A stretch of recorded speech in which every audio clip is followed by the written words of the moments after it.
এই দাঁড়ান, দাঁড়ান, দাঁড়ান, দাঁড়ান, দাঁড়ান। ভাই বোনেরা, ভিডিওটা উপর দিকে টান দিয়েন না। আজকে আপনাদেরকে দেখাবো কীভাবে 2টা বিস্কিটের জন্য আমার শাশুড়ি আমাকে বেশি কথা শুনাইছে। চলেন ফুল ভিডিওটা দেখে আসি। যাই, ওদেরকে বিস্কিটটা দিয়ে দে, ওরা চা দিয়ে খাক, ঠিক আছে?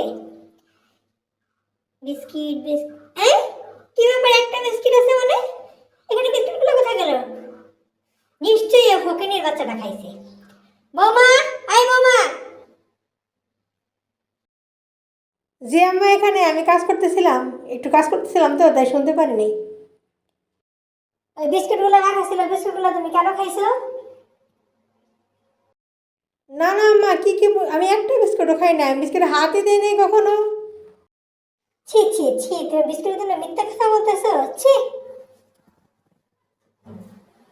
হায় রে কপাল, আমি নাকি বিস্কুট খাইছি।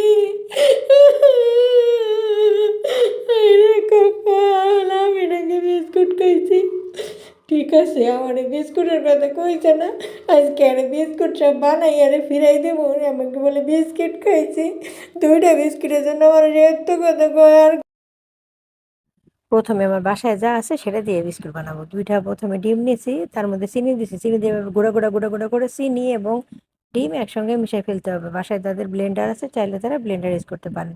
তার মধ্যে একটু তেল দিয়ে দেবো, সয়াবিন তেল। এই তেলটা খুব ভালো করে এর সঙ্গে মিশিয়ে নিতে হবে, যেন তিনটাই যেন খুব সুন্দর করে মিশে যায়। মিশে যাওয়ার পরে এখন এর মধ্যে আরেকটু তেল দেবো, কারণ দেখতে হবে তেলের পরিমাণ কম বেশি হওয়া যাবে না, তাহলে তেল তেল হয়ে যাবে। বাসায় আমার আটা ছিল, এই আটা দিয়েই বিস্কিটটি বানিয়ে নেব। বিস্কিট বনাম কেক, এটাকে বিস্কিটও বলা যায় কেকও বলা যায়। এখন এভাবে করে খুব সুন্দর করে আটাগুলো দিয়ে পুরো সুন্দর করে একটা ডো বানিয়ে নিতে হবে। এর মধ্যে দিয়ে দিলাম 1 প্যাকেট গুঁড়া দুধ, তার মধ্যে দিয়ে দিলাম একটু কর্নফ্লাওয়ার, যেন খেতে একটু মুসমুসে হয়। এবার কড়াই দিয়ে দিলাম গরম করার জন্য, কড়াই গরম হয়ে গেছে, সয়াবিন তেল দিয়ে দিলাম ভাজার জন্য। তো এখন এক এক করে বিস্কুটের শেপ দিয়ে বিস্কুটগুলো বানিয়ে নিতে হবে। খেয়াল রাখতে হবে তেল যেন বেশি পরিমাণে গরম না হয়ে যায়।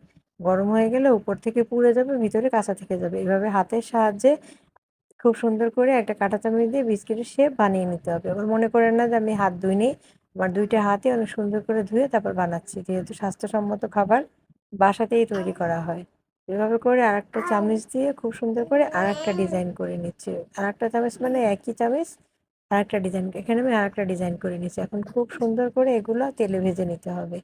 ওইটা আমি বলেছি মিডিয়াম লো আঁচে রাখতে হবে, না হলে বিস্কিটটা উপর থেকে পুড়ে নিচেরটা কাঁচা হয়ে যাবে। এখন দেখতে পাচ্ছেন এখন সুন্দর করে এগুলো ভাজা হয়ে গেছে। এই সুন্দর ব্রাউনি ব্রাউনি কালারটা আসলে তখন উঠিয়ে নিতে হবে। এখানে আমি একটু বেকিং পাউডার অ্যাড করেছি, যার জন্য হচ্ছে এগুলো খুব সুন্দর করে ফুলে গিয়েছে। তো দেখতে পাচ্ছেন এই যে কেক বনাম বিস্কিট, এটা বিস্কিটও বলা যাবে কেকও বলা যাবে। এখন আপনারা এইভাবে মেহমানদের সামনে পরিবেশন করতে পারবেন। এখন আমার শাশুড়ির সামনে গিয়ে এই সবগুলো দিয়ে দিব, কারণ উনি আমার কাছে অনেক কথা শুনিয়েছে। ট্যান, দেখছেন বন্ধুরা কি সুন্দর বিস্কিট বনাম কেক বানিয়েছি, 2টাই কিন্তু খাওয়া যাবে। এই নেন আম্মা, আপনার বিস্কিট বনাম কেক নেন। এটার আমি নাম বিস্কিট বনাম কেক দিয়েছি, কারণ এটা উপরে শক্ত নিচে নরম। আপনাদের মতো যাদের দাঁত নেই তারা খুব সুন্দর করে এটি খেতে পারবে। নেন, নিয়ে নেন আপনি এখন। বাবা বাবা, এটা তুমি বানিয়েছো? ঠিক আছে, যাও এখন। এরকম বেশি কথা বলে যদি এরকম মজার খাবার পাওয়া যায়, তাহলে মাঝে মধ্যে মেহমান আসলে তাহলে এরকম করেই বানাবো, এমনিতে হলে তো বানাই না।